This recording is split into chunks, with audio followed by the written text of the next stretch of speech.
Hello there, friends and neighbors. Thanks for coming back to my channel. This is me, Stella Hendricks, and today we're going to read chapter 6 of Rhinestone Confidential by E.M. Starr. And this is my cat messing up the camera. Sorry about that. Lulu, be good. Dear me. Chapter 6, Antagonist. My God, I think I'm going to be fired, and it's all Trisha's fault, I said to myself, but my explanation of what happened that night seemed very weak, even to myself. Cat, stop this. Sorry, hang on. Lulu, no, you don't touch this. Go on. Sorry, I'm so distracted by the cat. Okay. One of my cues during the early show was to open an elevator door to let out several members of the cast, who would then race upstairs to change for the next number. Although this sounded simple, it was an important job that could stop the show if done incorrectly, and that's exactly what happened last night. The stage in Sammy's showroom had an elevator built right in the middle, which is called center stage.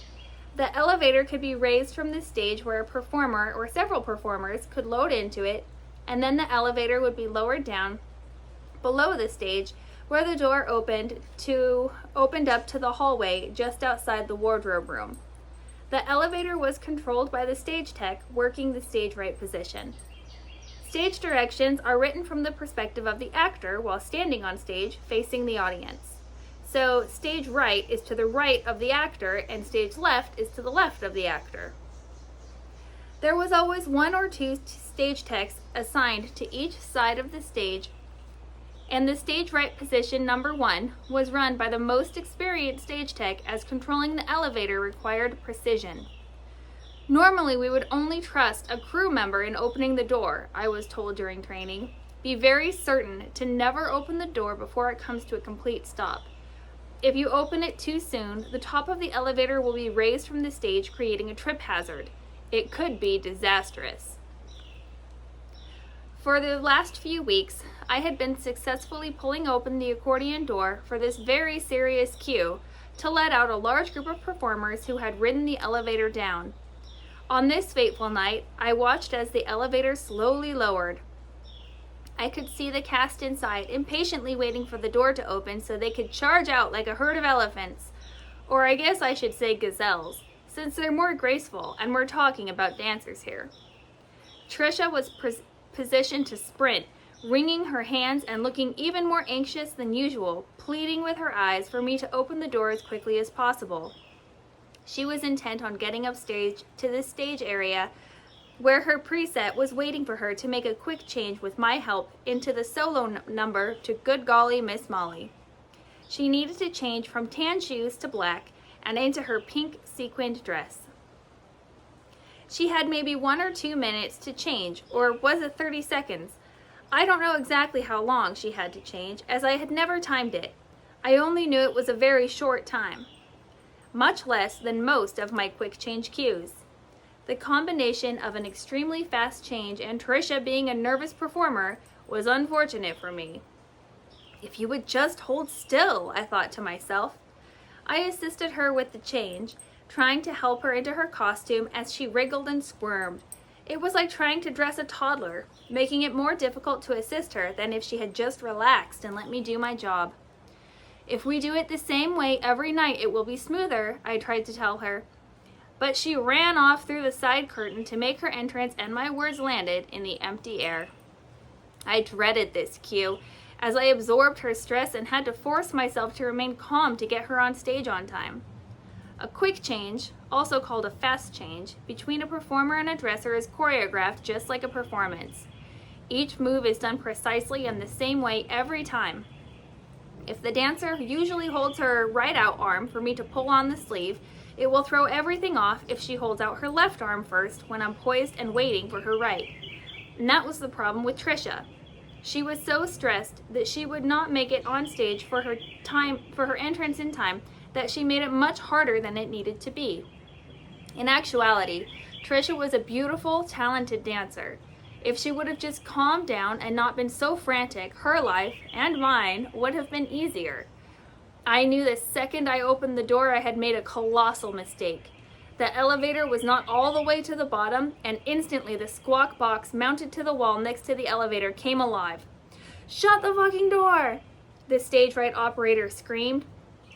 After the cast ran out, I slammed the door shut and raced up the stairs to help Trisha. The crew immediately asked me what had happened so it could be put down in the nightly report. Skip would be investigating what went wrong. He would know his newest hire had screwed up in a major way. The next day I was called into the office. I walked in to find Skip sitting at his desk with a serious look on his face. "Elaine," he said, "if you can't operate the elevator safely, we are going to have to let you go. Also, the cast has indicated to me that after last night, they're not sure if they feel confident with your skills." My stomach roiled with nausea. "Skip, I promise you I will be extra careful. It won't happen again." I valiantly tried to explain to him how Trisha and I had locked eyes and how it threw me off, knowing she wanted the door opened quickly so she could get changed. I assured him again I would be extra vigilant. Skip sighed, his brows furrowed in thought. "You can stay for now, but we will be closely evaluating you. You're still technically on probation." I let out the panicked breath I had been holding. I was getting a second chance. After that terrible night when I had my elevator cue, I kept my eyes trained on the ground, refusing to look into the elevator at the cast and their tense faces. I let the elevator come to a complete stop and then waited a beat before I opened the door. I was going to make extra sure I never opened the door too early again.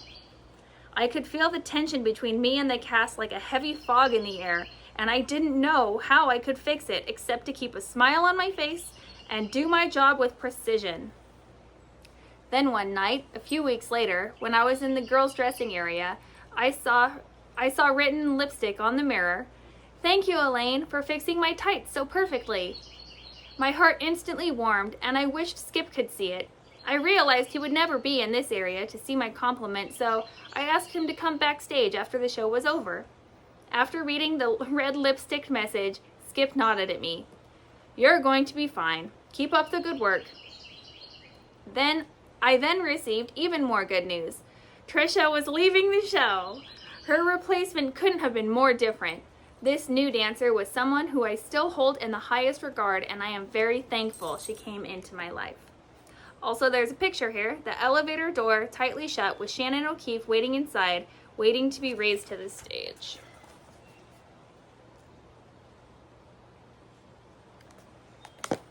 So that was extremely short, but to keep everything organized, I'm just going to do it one chapter at a time. So, thanks so much for stopping by again, friends and neighbors. Don't do nothing I wouldn't do, and I'll catch you on the flip side.